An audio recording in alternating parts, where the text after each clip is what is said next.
ఈ రోజు అసెంబ్లీలో సీఎం రేవంత్ రెడ్డి గారు అలాగే డిప్యూటీ సీఎం బట్టి విక్రమార్క మాజీ మంత్రివర్యులు సబితా ఇంద్రారెడ్డి తన కాంగ్రెస్ పార్టీకి చేసిన విషయాన్ని మాత్రమే గుర్తు చేశారు. సామాన్య మహిళగా ఉన్న మిమ్మల్ని చేవెళ్ల చెల్లమ్మగా హోంమంత్రి చేస్తే పార్టీ కష్టకాలంలో ఉన్నప్పుడు మీ మంత్రి పదవి కోసం పార్టీ మారారు. దళితుడిని సీఎల్పీ లీడర్ గా చేస్తే మరింత బాధ్యతగా ఉండాల్సినటువంటి మీరు బాధ్యతారహితంగా వ్యవహరించారు.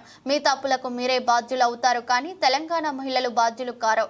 మీరు పార్టీ మారినప్పుడు కాంగ్రెస్ పార్టీ అధికార ప్రతినిధిగా ఉండి నేను చర్చల్లో డిఫైన్ చేసుకోలేక చాలా ఇబ్బంది పడ్డాం.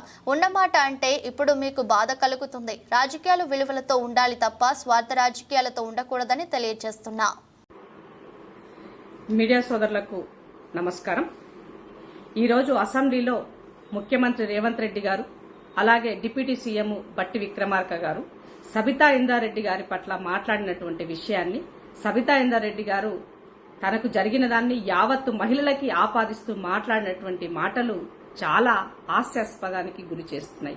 ఎందుకు అంటే మీకు గత ప్రభుత్వం అంటే కాంగ్రెస్ పార్టీ మీకు 10 సంవత్సరాలు మంచి పొజిషన్ ఇచ్చి చేవెళ్ల చెల్లెమ్మగా మీకు ఆ పేరున్నది, మీకు మంత్రి పదవినిచ్చి హోమ్ మినిస్టర్ ఒక అత్యున్నతమైనటువంటి స్థానాన్ని కల్పించిన కాంగ్రెస్ పార్టీని కష్టకాలంలో పార్టీకి అండగా ఉండాల్సినటువంటి మీరు దళితుణ్ణి సీఎల్పీ లీడర్గా ఉంచినప్పుడు అతన్ని ఆ లీడర్గా కొనసాగించే దిశగా మిగతా ఎమ్మెల్యేలని కూడా మీరు గైడ్ చేస్తూ కాపాడుతూ కాంగ్రెస్ పార్టీకి అండగా ఉండాల్సిన సమయంలో ఉండకుండా మీరు పార్టీని వీడి మీ యొక్క అధికారం కోసం మీ మంత్రి పదవి కోసం పార్టీ వీడారు అని గుర్తు చేశారు.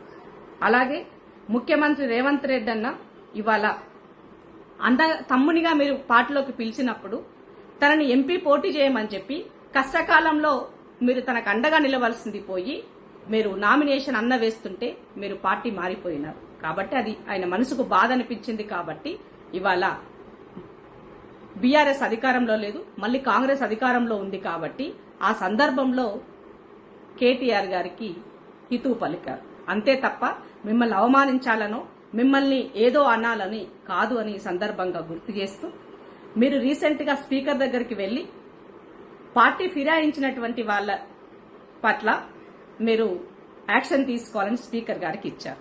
మరి బీఆర్ఎస్ ఎమ్మెల్యేలు కాంగ్రెస్ కు వస్తే మీకు పార్టీ ఫిరాయింపులు గుర్తుకొచ్చాయి. మరి కాంగ్రెస్ నుంచి 12 మంది ఎమ్మెల్యేలు బీఆర్ఎస్కి వెళ్లినప్పుడు మండలిని విలీనం చేసినప్పుడు ఇది ఎందుకు గుర్తు రాలేదని అడుగుతున్నాను.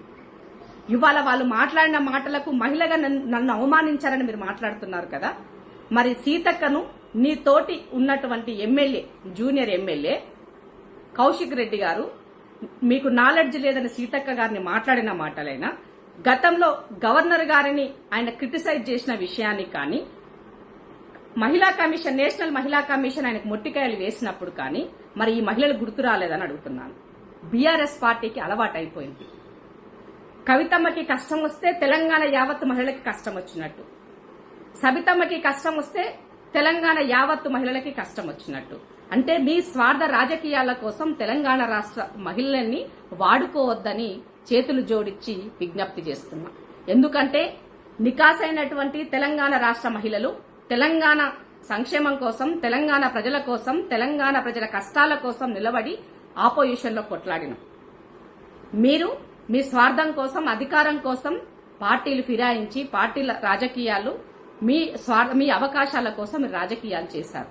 కాబట్టి దయచేసి తెలంగాణ రాష్ట్రంలో ఉన్నటువంటి మహిళలకి మీ సమస్యల్ని ఆపాదించొద్దని ఈ సందర్భంగా గుర్తు చేస్తూ రేవంత్ అన్న గాని బట్టి విక్రమార్క అన్న గాని ఇవాళ మీ విషయంలో మీ పట్ల మాట్లాడినటువంటి దాన్ని మీరు అవమానంగా ఫీల్ కావాల్సిన అవసరం లేదు. రియాలిటీ నిజమేమున్నదో నిజాలు ఎప్పుడు కూడా నిక్కచ్చిగానే ఉంటాయి. అవి డైజెస్ట్ చేసుకోవడం కష్టంగా ఉంటది. మీరు చేసిందే వాళ్ళు గుర్తు చేశారు.